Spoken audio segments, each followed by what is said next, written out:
I am the Lord that healeth, says Jehovah, and my name forever known, Ropeka. Here in nations I am your Messiah, and from heaven I came down. When thou callest on my name, I'll hear thee. From thy sickness and the sin I'll free thee. And the kingdom in my heaven I'll give thee. For all nations I came down.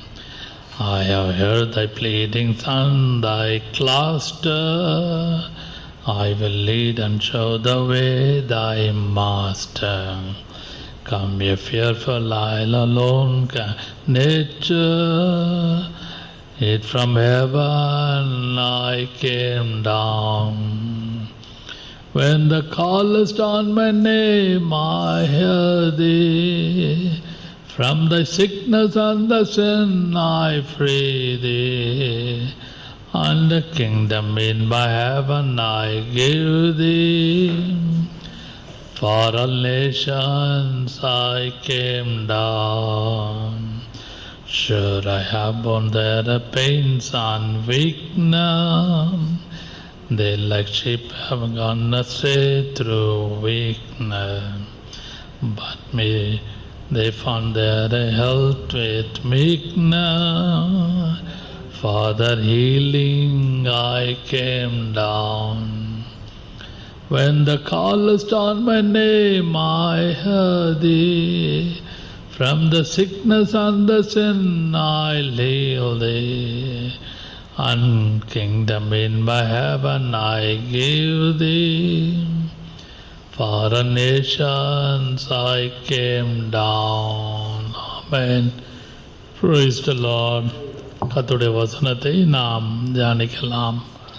For all nations I came down. தேசத்துக்காக கர்த்தர் இந்த பூலோகத்தில் அவதரித்தார். கர்த்தருக்கு ஸ்தோத்திரம். கர்த்தருடைய பரிசுத்த நாமத்துக்கு மகிமை உண்டாவதாக. வேதத்திலிருந்து ஒரு சில வசனங்களை நாம் இந்த கிறிஸ்மஸ் நாளிலே நாம் தியானிக்கலாம். 2024 வருஷம் இந்த 12ஆம் மாதத்திலே இந்த 3வது வாரத்திலே கர்த்தருடைய வசனத்தை கர்த்தர் தியானிக்க கொடுத்தார். வாசிக்கலாம். மத்தேயு சுவிசேஷம் 2ஆம் அதிகாரம்.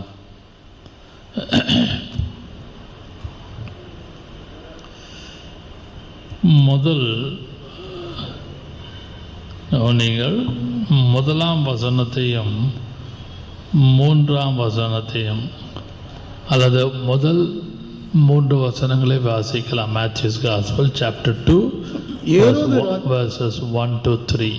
ஏரோது ராஜாவின் நாட்களில் யூதேயாவில் உள்ள பெத்லகேமிலே இயேசு பிறந்த பொழுது கிழக்கிலிருந்து சாஸ்திரிகள் எருசலேமுக்கு வந்து, யூதருக்கு ராஜாவாய் பிறந்திருக்கிறவர் எங்கே?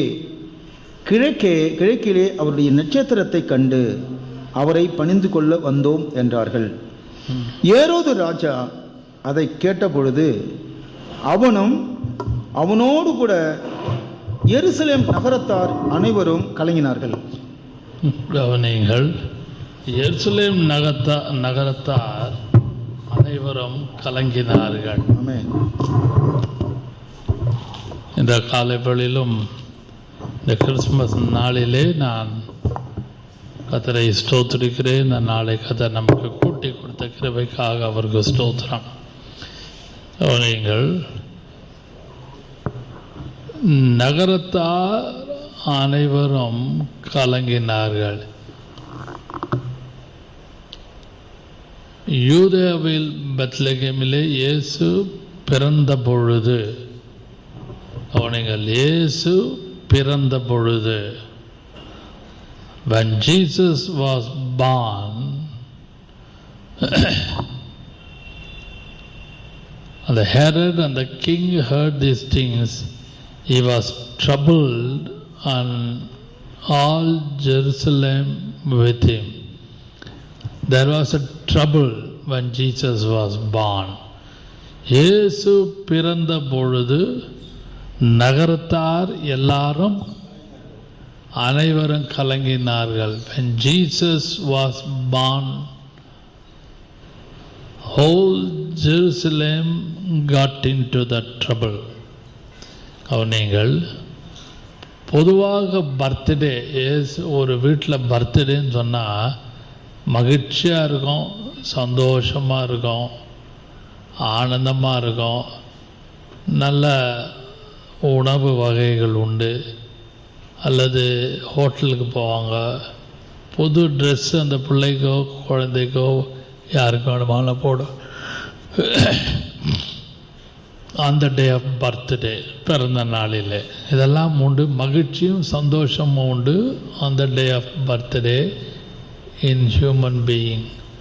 But while Jesus was born, the whole city, Judea and Jerusalem got into trouble.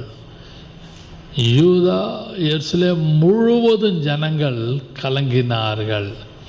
அப்படியானால் இயேசுனுடைய பிறப்பு ஒரு it will affect the world. நல்ல கவனிங்கள், the born of Jesus, the birthday of Jesus, while he was born on the earth, the city called Judea and Jerusalem got into trouble because of the king Herod. ஏரோது ராஜாவினாலே ஒரு பெரிய கலக்கம் நகரத்தாருக்குள்ளே முழுவதும் வந்தது. நான் இந்த பகுதியை சற்று ஆழ்ந்து தியானித்து படித்து கொண்டு இருந்த பொழுது இந்த இடத்துல 2-3 காரியத்தை நான் பார்க்கிறேன். மத்தேயு சுவிசேஷமும் லூக்கா சுவிசேஷத்தை பார்ப்போமானால், the genealogy of Jesus we can see, first chapter, and also Luke's gospel, second or third, Luke's gospel, third chapter, 24 to 38. பார்த்தீங்கன்னா you can do different kinds of genealogy. 2 விதமான ஒரு ஜீனியாலஜியை, பிறப்பு அட்டவணை ஜீனியாலஜியை நாம் பார்க்க முடியும். ஏனென்றால் லூக்காவிலே ஆதாம் வரைக்கும் the genealogy goes up to Adam. அந்த 24ஆம் அதிகாரம் கடைசி வசனத்தை வாசிங்க. லூக்கா சுவிசேஷம் 3ஆம் அதிகாரம் 38ஆம் வசனம். 38 லாஸ்ட் வர்ஸ். 3ஆம் அதிகாரம். ஏனோஸ் சேத்தின் குமாரன், சேத் ஆதாமின் குமாரன், ஆதாம் தேவனால் உண்டானவன். ஆதாம் தேவனால் உண்டானவன். அப்படியானால் இந்த look goes up to the genealogy of Adam, but Matthew stops at Abraham. வாசிக்கலாம். லூக்கா மத்தேயு சுவிசேஷம் 1ஆம் அதிகாரம் 1 முதல் 17, 17ஆம் வசனம் வாசிங்க. இவ்விதமாய் உண்டான தலைமுறைகள் எல்லாம் ஆபிரகாம் முதல் தாவீது வரைக்கும் 14 தலைமுறைகளும். அவனிங்கள் he stops genealogy up to Abraham. ஆபிரகாமுடைய வம்சம் அதோடு நிறுத்திடுறாரு மத்தேயு. லூக்கா he goes up to Adam. அந்த உலக பிறப்பு, அதாவது ஏதேன் தோட்டத்திலே தேவனால் ஆதாம் உண்டாக்கப்பட்டான், அது வரைக்கும் அவருடைய பிறப்பை அவன் சொல்லுகிறான். அன்பான கர்த்தருடைய பிள்ளைகளே, இன்னும் நான் சொல்லுவேனானால் இந்த இடத்துல ஜீனியாலஜி ஆஃப் ப்ரீஸ்ட் காணப்படுகிறது. ஏனென்றால் இதெல்லாம் நான் இன்ட்ரடக்ஷனாக நான் பேசுகிறேன். ஏன் genealogy of priest, why I am telling the genealogy of ப்ரீஸ்ட்னு சொல்லும் பொழுது இதெல்லாம் முன்னுரையாக பேசுகிறேன். அந்த மத்தேயு சுவிசேஷம் 2ஆம் அதிகாரம் 3ஆம் வசனத்தை வாசியுங்கள். ஏரோது ராஜா நாலாம் வசனம்.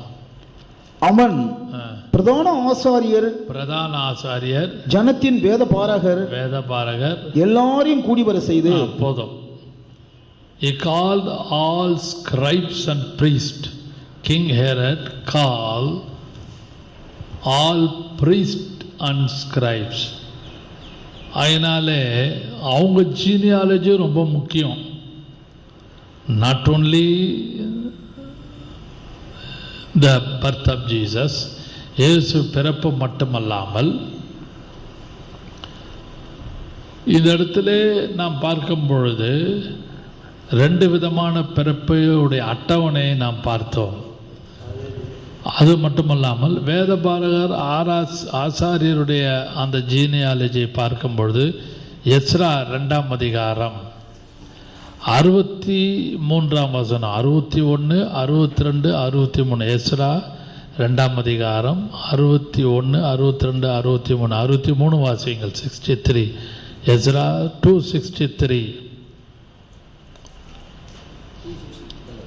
வாசியுங்கள். அதில் பார்க்கும் பொழுது அட்டவணை பாதியில் அப்படி நின்றும், அப்படி கட்டாயிடும், தொடர்ச்சி இருக்காது. ஊரின் தும்மிம் என்பவைகள் உள்ள ஒரு ஆசாரியின் எழும்பு மட்டும் இவர்கள் மகா பரிசுத்தமானதிலே புசிக்கத்தகாதென்று திர்ஷாதா அவர்களுக்கு சொன்னான். 2ஆம் அதிகாரம் 61, 62, 63, 61. ஆசாரியரின் புத்திரரிலே அபாயாவின் புத்திரர், கோசின் புத்திரர், கிளையாத்தியனான 63 வாசிங்க. 63. ஊரின் தும்மிம் என்பவைகள் உள்ள ஒரு ஆசாரியன் எழும்பு மட்டும் இவர்கள் மகா பரிசுத்தமானதிலே புசிக்க தகாதென்று திர்ஷாதா அவர்களுக்கு சொன்னான். 62. இவர்கள் தங்கள் வம்ச அட்டவணையை தேடி, இவர்கள் தங்கள் வம்ச அட்டவணையை தேடி, அதாவது they are searching the genealogy of priest and scribe. அதை காணாமல் போய் ஆசாரிய ஊழியத்திற்கு விளக்கமானவர்கள் என்று எண்ணப்பட்டார்கள். the index of priest and scribes, தமிழ்ல சொல்லானா இந்த ஆசாரியருடைய அட்டவணை காணாமல் போயிடுச்சு. the genealogy of priest உடைய the index was lost.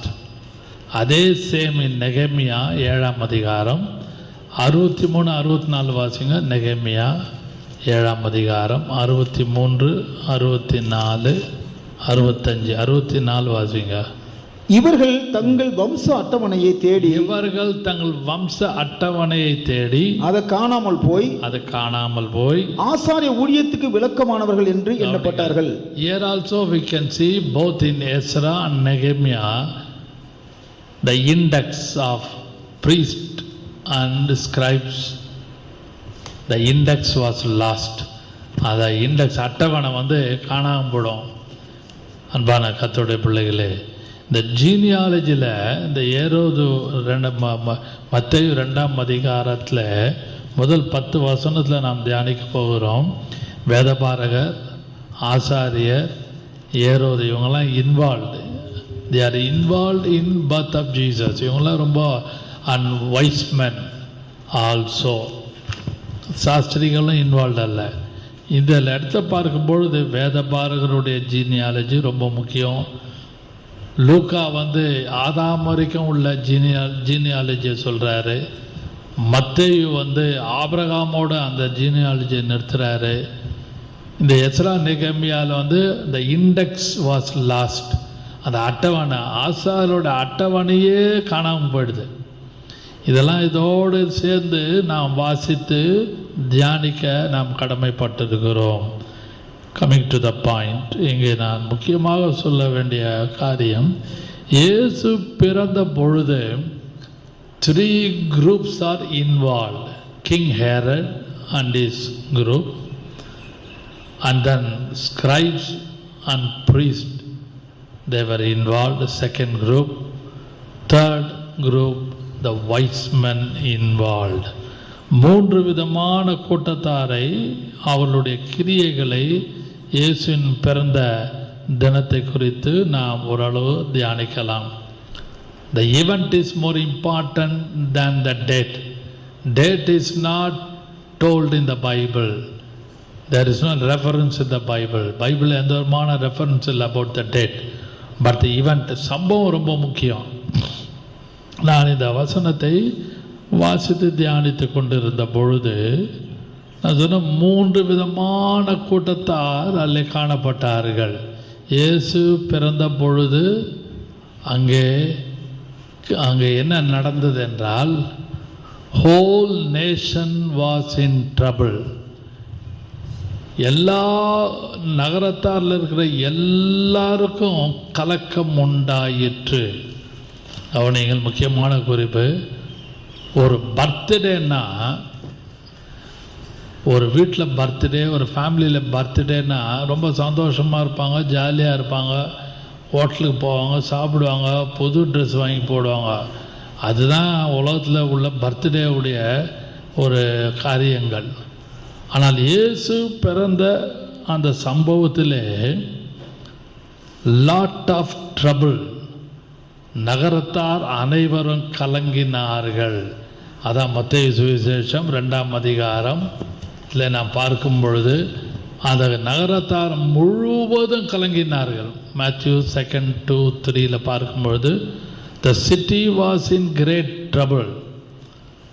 அப்போ நல்லா யோசிங்கள், இயேசுடைய பர்த், ஜீசஸ் பர்த், இயேசுடைய பிறப்பு, it was affected king Judea and Bethlehem. பெத்லகேமையும் யூதா தேசம் முழுவதும் ஒரு கலக்கம் காணப்பட்டது. அன்பானவர்களே, இந்த 3 குரூப்பை குறித்து நாம் தியானிக்கலாம் ஷார்ட்டாக. King Herod and his group, priest and scribe the second group, third group is called wise men. இந்த 3 விதமான கூட்டத்தார் இயேசுடைய பிறப்புக்கு மிக மிக மிக நெருக்கமாக காணப்பட்டார்கள். வாசிக்கலாம் மத்தேயு சுவிசேஷம் 2ஆம் அதிகாரம் 3ஆம் வசனம் வாசியுங்கள். ஏரோது ராஜா அதை கேட்ட பொழுது அவனும் அவனோடு கூட எருசலேம் நகரத்தார் அனைவரும் கலங்கினார்கள். ஏரோது ராஜா அதை கேட்ட பொழுது அவன் மிகவும் கலங்கினான். நகரம் முழுவதும் காணப்பட்டது இந்த சம்பவம். அப்படியானால் ஹேரட் அந்த கிங் ஹேரட் வாஸ் அ ஏடோமிட். அவன் ஒரு ஏதோமியன், அவன் ஏதோம் வம்சத்தை சேர்ந்தவன். he was half Jew, half Edomite. பாதி யூத வம்சத்தை சேர்ந்தவன், பாதி ஏதோம் வம்சத்தை சேர்ந்தவன். அவனுடைய குடும்பம் முழுவதும் கலப்பு கலந்த ஒரு மிக்சர் போன்ற ஒரு கலவை நிறைந்த ஒரு குடும்பமாக அவனுடைய குடும்பம் காணப்பட்டது. ஆகினாலே அவன் மிகவும் கலங்கி கொண்டிருந்தான். Crafty king. 7ஆம் வசனம் வாசிக்கலாம். அப்பொழுது ஏரோது சாஸ்திரிகளை ரகசியமாய் அழைத்து, போதும், ரகசியமாய் அழைத்து. அவனுக்கு ஏன் அவனை கிராஃப்டி கிங் சொல்கிறேன்னா, முதல்ல வேதபாரகரை கூப்பிடுறான், ஆசாரியர்களை கூப்பிடுறான், 3வது சாஸ்திரிகளை கூப்பிடுறான். அதை கூப்பிட்டு அவங்களெல்லாம் கேள்விப்பட்டதை குறித்து கலக்கத்தோடு டிஸ்கஸ் பண்ணுறான். அவனுக்கு என்னன்னா, அவனுடைய ராஜ்ய பாரத்தில் இன்னொரு ராஜா எப்படி தன்னுடைய சீட்டில் உட்காரலாம், அதுதான் அவனுடைய நோக்கம். வாசிகள் 1வது வசனம். ஏரோது ராஜாவின் நாட்களில் யூதேயாவில் உள்ள பெத்லகேமிலே இயேசு பிறந்த பொழுது கிழக்கிலிருந்து சாஸ்திரிகள் எருசலேமுக்கு வந்து, யூதருக்கு ராஜாவாக பிறந்திருக்கிற, யூதருக்கு ராஜாவாய் பிறந்திருக்கிறவர் எங்கே? Where is he that is born king of the Jew? யூதர்களுக்கு ராஜாவாய் பிறந்திருக்கிறவர் எங்கே? அப்படியானால் நான் இங்கே சீட்டில் உட்காந்துருக்கிறேன், யூதேயாவிலும் பெத்லகேமிலும் நான் இங்கே ஆண்டு இத்தனை வருஷம் நான் வந்து ராஜாங்கம் கிங்ஷிப்பில் இருக்கிறேன். நீங்கள் வந்து என்கிட்ட வந்து யூதருக்கு ராஜாவாய் பிறந்திருக்கிறவர் எங்கே என்று கேட்கிறீர்களே. அப்படியானால் what about my kingship, what about my seat, என்னுடைய இருக்கை என்ன, என்னுடைய சிங்காசனம் என்ன, அஃபெக்ட் ஆகுமா, பாதிக்குமா என்ற ஒரு பயமும் கலக்கமும் அவனுக்குள்ளே வந்தபடினாலே அவன் ஒரு பாதி யூதன் பாதி Edomian. he was half Jew and half Edomite.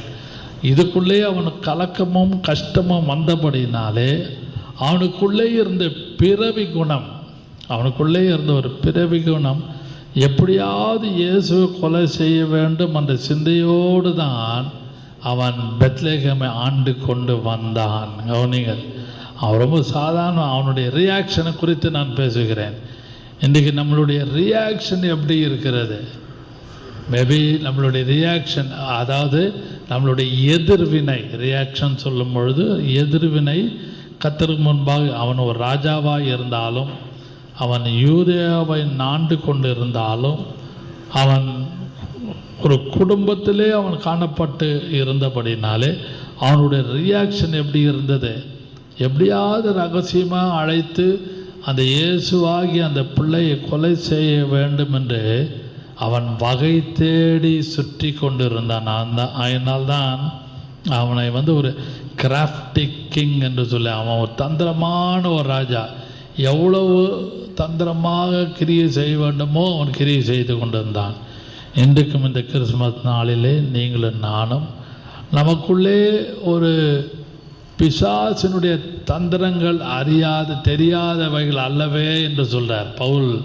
Corinth சபையாருக்கு எழுதும் பொழுது ஒரு இடத்துல பிசாசினுடைய தந்திரங்கள் தெரியாதவைகள் அல்லவே, தந்திரமான அந்த கிராஃப்டி அந்த கிங், தந்திரமான அந்த ராஜாவுடைய குணம் இந்த கிறிஸ்மஸ் நாளிலே நமக்கு இருக்குமானால் அதை நீங்களும் நானும் எடுத்துவிட கர்த்தர் இந்த காலை வேளையிலே கிறிஸ்மஸ் ஆராதனை நம்மளோடு இடைப்பட்டு பேசி கொண்டிருக்கிறார்.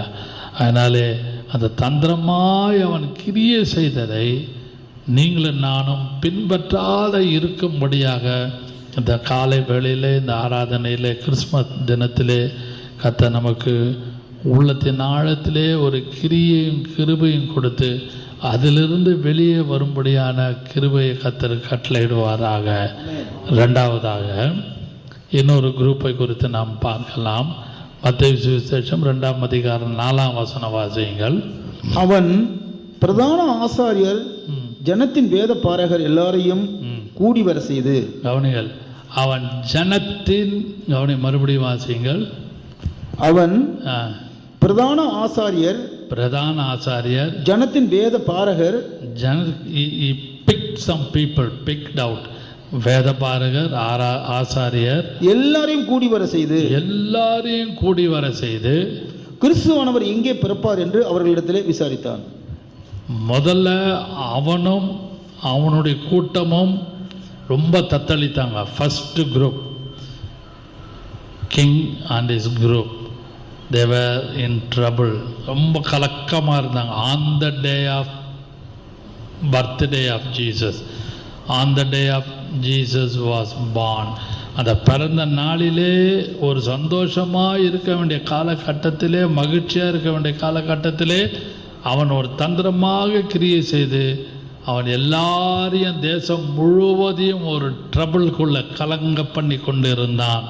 வசனம் இருக்குது, ஆதாரமாக நம்ம அதை முதல் குறிப்பில் தியானித்தோம். ரெண்டாவது குறிப்பு என்ன? வேத பாரகர் அந்த ஆசாரியர்களை கூப்பிட்றான். மறுபடியும் அந்த வசனத்தை வாசியுங்கள். அவன் பிரதான ஆசாரியர் ஜனத்தின் வேத பாரகர் எல்லாரையும் கூடி வர செய்து கிறிஸ்துவானவர் எங்கே பிறப்பார் என்று அவர்களிடத்திலே விசாரித்தார். கவனிங்க, ஏன் வேத பாரகர் ஆசாரியர் கூப்பிட்டான் என்றால், எருசலேம், யூதேயா, பெத்லகேம் முழுவதும் அந்த ரோம அரசாங்கம், they were under the government of Rome, ரோம அரசாங்கத்துக்குள்ளே ஆட்சிக்குள்ளே காணப்பட்டார்கள். ஆனால் ரிலீஜியஸ் ஆக்டிவிட்டிக்கும் ரோம அரசாங்கத்துக்கும் சற்று வித்தியாசம் காணப்பட்டது. Rituals of Jerusalem, rituals of king Judea. அங்கே பார்த்தீங்கன்னா சடங்காச்சாரங்கள் எல்லாமே வித்தியாசமாக காணப்பட்டு இருந்தது. அந்த இடத்துல நாம் பார்க்கும் பொழுது இயேசு பிறந்த அந்த குரூப்பில், அந்த ரெண்டாவது குரூப்பு, அந்த வேத பாரகரையும் அந்த ப்ரீஸ்ட் ஆசாரிகளை கூப்பிட்டு அவங்கக்கிட்டையும் பேசுகிறான். இயேசு பிறந்ததிலிருந்து அவனைங்கள் இயேசு மரிக்கிற வரைக்கும் இந்த group priest and scribes, they were always against Jesus. மத்தேயு சுவிசேஷம் 27ஆம் அதிகாரம் 1வது வசனம் வாசிக்கலாம்.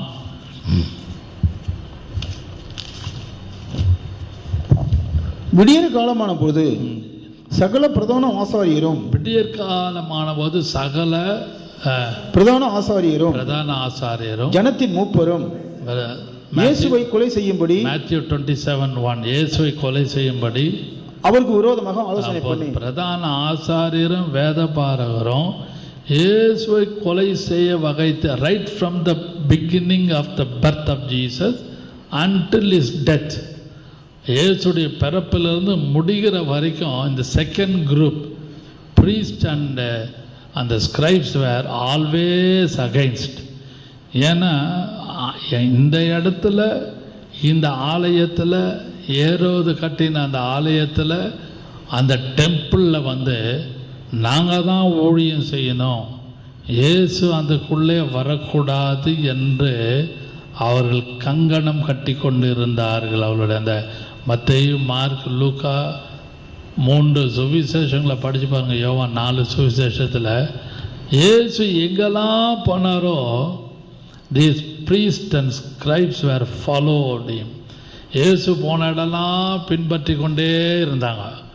அவர் என்ன செய்கிறாரு, இயேசு என்ன பண்ணுறாரு, இயேசு என்ன செய்கிறார், அவரே அப்படியானால் அவங்க டெம்பிளுடைய ஆக்டிவிட்டியில், டெம்பிளுடைய கிரியை ஆக்டிவிட்டியில் இயேசு உள்ளே வரக்கூடாது என்று ஒரு இருந்தார், அந்த எண்ணத்தோடு இருந்தார். தேவர் என்கிராஸ்ட், ஆழ்ந்து மூழ்கி அந்த டெம்பிளுடைய வேலைக்குள்ளேயே, அவங்க சடங்காச்சாரத்துக்குள்ளேயே மூழ்கி இருந்தார்கள். அன்பான கர்த்தருடைய பிள்ளை, ரெண்டாவது குரூப்பு அவர்கள் indifferent with Jesus. They are indifferent with Jesus. இயேசு பிறப்பை அவர்களுக்கு பிடிக்காதபடினாலும், அவருடைய வளர்ச்சி பிடிக்காதபடினாலும், அவருடைய ஊழியம் பிடிக்காதபடினாலும் தேவர் இன்டிஃபரண்ட் வித் ஜீசஸ். அன்பானவர்களே, இதுக்கு கிறிஸ்மஸ் நாளிலே இயேசு பிறந்தார் என்று உலகம் முழுவதும் இதை தியானித்து எல்லா சபைகளும் ஆராதித்து கொண்டிருக்கிற இந்த காலகட்டத்தை, இந்த சூழ்நிலையிலே கர்த்தர் நம்மை கூட்டி சேர்த்திருக்கிறார்.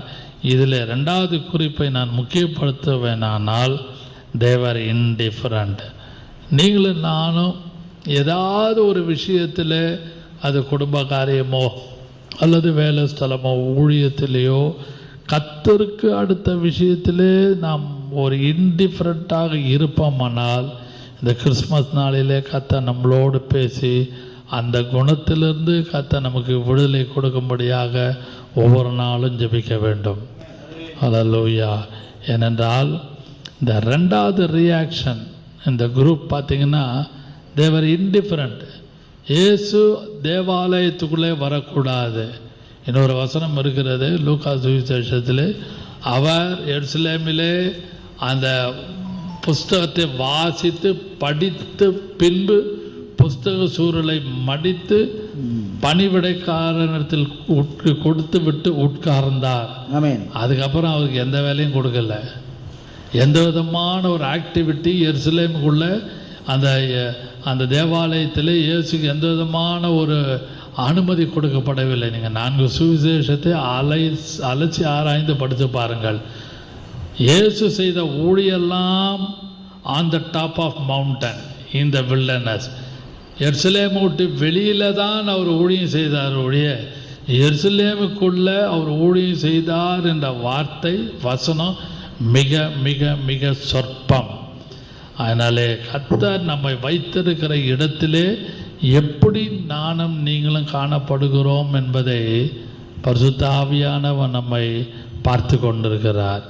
அவர்கள் அந்த இடத்திலே அவர்கள் அந்த வேத பாரகரும் அந்த பிரதான ஆசாரியரும் அப்படியே இன்டிஃபரண்ட்டாக இருந்தாங்க. இன்னொரு இடத்துல இன்னொரு வசனத்தை வாசிக்கலாம். புலம்பல் 1:12, லேமெண்டேஷன் 1:12, புலம்பல் 1:12. They disregarded Jesus. லேமெண்டேஷன் 1:12 ஒரு வார்த்தை எழுதப்பட்டிருக்கிறது. வழியிலே நடந்து போகிற ஜனங்களே, இதை குறித்து கவலை இல்லையா? வழியிலே நடந்து போகிற ஜனங்களே, வாசிங்க. வழியிலே நடந்து போகிற சகல ஜனங்களே, இதை குறித்து உங்களுக்கு கவலை இல்லையா? இதை குறித்து உங்களுக்கு கவலை இல்லையா என்று கர்த்தர் பேசுறாரு. இது எரேமியா தீர்க்கதரிசி மூலமாக தேவன் காமன் பீப்புளோடு, ஏனென்றால் Jesus was involved with common people. Although he was belong to Jew, அவர் ஒரு யூத வம்சத்தை சம்பந்தப்படுத்தி அவர் பிறப்பிலே காணப்பட்டாலும் அவருடைய போக்கு வரவு is whereabouts was within the outside of the people with Gentile. பொதுவான அந்த புறஜாதிகளோடு தான் இயேசு நடந்து சுற்றி திரிந்தார்.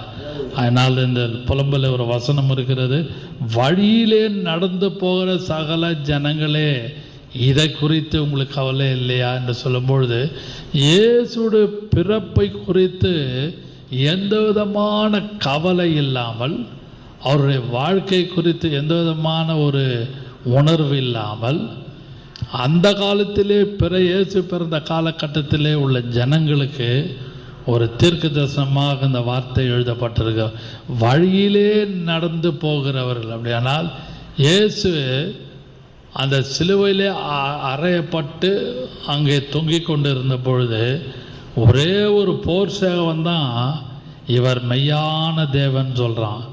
நகரத்தார் வழியிலே போய்கொண்டு வந்து கொண்டு பார்த்து கொண்டு இருக்கிறார்கள் சம்பவத்தை. ஆனால் ஒரே ஒரு அந்த ரோமன் அந்த போர் சேவன் மட்டும் சொல்கிறான், என்ன வார்த்தை சொல்கிறான்? மெய்யாகவே இவர் தேவனுடைய குமாரன், truly he was a son of God, அவர் உண்மையான தேவனுடைய குமாரன் என்று அவன் அறிக்கை. அதனால நகரத்தார் எல்லாரும் வாட்ச் பண்ணுறாங்க. இயேசு பிறந்ததுலேருந்து அவருடைய மரிக்கிற வரைக்கும் the common people, Jews and gentile were வாட்சிங் அவருடைய ஆக்டிவிட்டியை. அதுபோல் நம்மளுடைய நடக்கை, போக்கு, வரவு எல்லாரும் வாட்ச் பண்ணுறாங்க. ஆனால் சில குறிப்பிட்ட ஜனங்கள், certain people are indifferent with us. நல்லா நீங்கள் அதை படிச்சிங்கன்னா இந்த scribes and priests ரெண்டு பேரும் the second group always indifferent with Jesus. அதுபோல் ஒரு சூழ்நிலை இயேசுடைய பிறப்பிலே காணப்பட்டது. அதுபோல் நம்முடைய வாழ்க்கையில் சில இன்டிஃப்ரெண்ட்டாக இருப்பாங்க. அதை நம்ம மைண்டில் வச்சுக்கிட்டு, அதை யோசித்து, அதை குறித்து பேசிக்கிட்டு, அதை குறித்து விமர்சனம் பண்ணி கொண்டு இருப்போமானால் எந்த விதமான ஒரு உள்ளத்தின் ஆழத்தில் தேவ சமாதானத்தையோ சந்தோஷத்தையோ நீங்களும் நானும் பரிபாலிக்க முடியாது.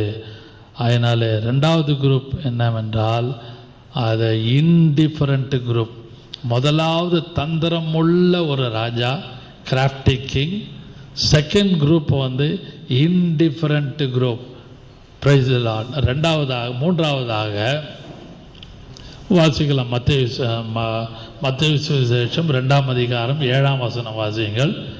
அப்பொழுது ஏரோது சாஸ்திரிகளை ரகசியமாய் அழைத்து நட்சத்திரம் காணப்பட்ட காலத்தை குறித்து ரகசியமாய் அழைத்து, அந்த ஏரோது மூன்றாவது குரூப்பை கூப்பிட்றான். முதலாவது ஒரு குரூப் என்ன பார்த்தீங்கன்னா Herod and his group, king Herod. Second scribe and priest, second group. மூன்றாவது வைஸ் மென், அதாவது சாஸ்திரிகள். அவர்கள் மூன்றாவதாக இயேசுவை பார்க்கிற ஒரு கூட்டத்தார் பிறப்பை. இவர்களிடத்திலே அவன் ரகசியமாய் அழைத்து சொல்லுகிற வார்த்தை. கீழே வாசிகள், அந்த வசனத்தை வாசிக்கலாம், தொடர்ந்து வாசியுங்கள். 4-5 வசனம். அதற்கு அவர்கள், யூதேயாவில் உள்ள பெத்லகேமிலே பிறப்பார். அது என்னவென்றால், யூதேயா தேசத்தில் உள்ள பெத்லகேமே. 10 வசனம் வாசியுங்கள். அவர்கள் அந்த நட்சத்திரத்தை கண்டபோது மிகுந்த ஆனந்த சந்தோஷம் அடைந்தார்கள். அடுத்த வசனம். அவர்கள் அந்த வீட்டுக்குள் பிரவேசித்து பிள்ளையையும் அதன் தாயாகிய மரியாளையும் கண்டு சாஸ்தாங்கமாய் விழுந்து அதை பணிந்து கொண்டு தங்கள் பொக்கிஷங்களை திறந்து பொன்னையும் தூப வர்க்கத்தையும் வெள்ளை போலத்தையும் அதற்கு காணிக்கையாக வைத்தார்கள். 12 வசனம். பின்பு அவர்கள் ஏரோதிற்கு திரும்பி போக வேண்டாம் என்று சொப்பனத்தில் தேவனால் எச்சரிக்கப்பட்டு. கவனிங்கள், போதும். 3வது குரூப் சாஸ்திரிகள், வைஸ்மேன், 3 பேருன்னு இல்லை, அவங்க கொடுக்குற காணிக்கை 3 விதமாக கொடுத்தாங்க. தங்கம், வெள்ளை போலம், இப்படியாக 3 கைண்ட்ஸ் ஆஃப் கிஃப்ட். அதை தான் இன்னைக்கு உலகம் முழுவதும் 3 வைஸ்மேன் 3 பேர், 3 வைஸ்மேன் 3 வைஸ்மேன், 3 இல்லை, 3 பேராக இருக்கலாம், 5 பேராக இருக்கலாம். நம்பர் இந்த இடத்துல பைபிளில் சொல்லப்படவில்லை. இந்த 3வது குரூப் வைஸ்மேன் என்ன செய்கிறாங்க? They are adoring and worshipping. அவங்க சாஷ்டாங்கமாய் விழுந்து பணிந்து கர்த்தரை ஆராதித்தார்கள். அதான் ரொம்ப முக்கியம். 2 குரூப் அகைன்ஸ்டாக இருந்தது, ஒரு குரூப் ஃபாராக இருந்தது. அதனால் உலகத்திலே பிறந்து ஜீவிக்கிற நீங்களும் நானும், இந்த உலகத்திலே குடும்பத்தில் இருக்கிற நீங்களும் நானும், நம்முடைய பிறந்த நாளிலிருந்து நாம் இறந்து போகிற வரைக்கும் ஜீவகாலம் முழுதும் ஒரு சர்டன் குரூப், அதாவது வீட்டிலேயோ வெளியிலேயோ சொந்தக்காரர்களோ வேலை ஸ்தலமோ பிஸ்னஸோ ஊழியமோ, majority of the people are against us, very few are for us. நல்லா புரிந்துக்கோங்க. 3 குரூப்பில் 2 குரூப் அகைன்ஸ்டாகவே இருந்தது இயேசுக்கு விரோதமாக. ஆனால் ஒரே ஒரு குரூப் ஃபாராக இருந்தது. அதுபோல் நம்மளுடைய பிறப்பிலிருந்து இந்த கிறிஸ்மஸ் நாளிலே கர்த்தர் நமக்கு சொல்லித்தர பாடம், ஒரு குறிப்பு, ஆவிக்குரிய குறிப்பு ஒன்று உண்டானால், நமக்கு எங்கே பார்த்தாலும் நமக்கு ஒரு ஆப்ஸ்டக்கிள் இருந்துக்கிட்டே இருக்கும். ஈஸியாக அந்த தடைகளை கடந்து வர முடியாத வீட்டுக்குள்ளே ஆப்ஸ்டக்கிள் இருக்கும், மினிஸ்ட்ரியில் ஆப்ஸ்டக்கிள் இருக்கும், பிஸ்னஸில் இருக்கும், ஃப்ரெண்ட்ஸ் மத்தியில் இருக்கும், நைபர்ஸ் மத்தியில் இருக்கும், நம்மளுடைய ஏரியாவில் இருக்கும். எல்லா இடங்களிலும் we are facing opposition, mild or very sound, விசிபிளாக இருக்கும், இன்விசிபிளாக இருக்கும் ஆப்போசிஷன். ஆனால் ஆப்போசிஷன் கொஞ்சம் அளவு பெரியதாக இருக்கும். ஆனால் ஃபாராக இருக்கிற குரூப் பார்த்திங்கன்னா very very few, we can pick it out 1 or 2. அதுபோல் இந்த சாஸ்திரிகள், they were adoring Jesus, they were worshipping Jesus. ஹல்லேலூயா. இந்த 3வது கூட்டத்தை நீங்களும் நானும் இந்த கிறிஸ்மஸ் நாளிலே பின்பற்றும்படியாக பரிசுத்த ஆவியானவர் நம்மை மனதிலே எல்லாரோடும் அவர் பேசி கொண்டிருக்கிறார். முதல் 2 group against Jesus, crafty king, indifferent group. ஆனால் 3வது உள்ள வைஸ்மேன், இந்த 3வது இந்த கூட்டத்தார் இயேசுவை வணங்கி சாஷ்டாங்கமாய் அவர்கள் பணிந்தார்கள். கடைசியாக முக்கியமான குறிப்பை நான் சொல்லி முடிக்கிறேன். மீகா 5ஆம் அதிகாரம் 2ஆம் வசனம். மைக்கா 2:5-2 வாசிக்கலாம். வாசிகள்.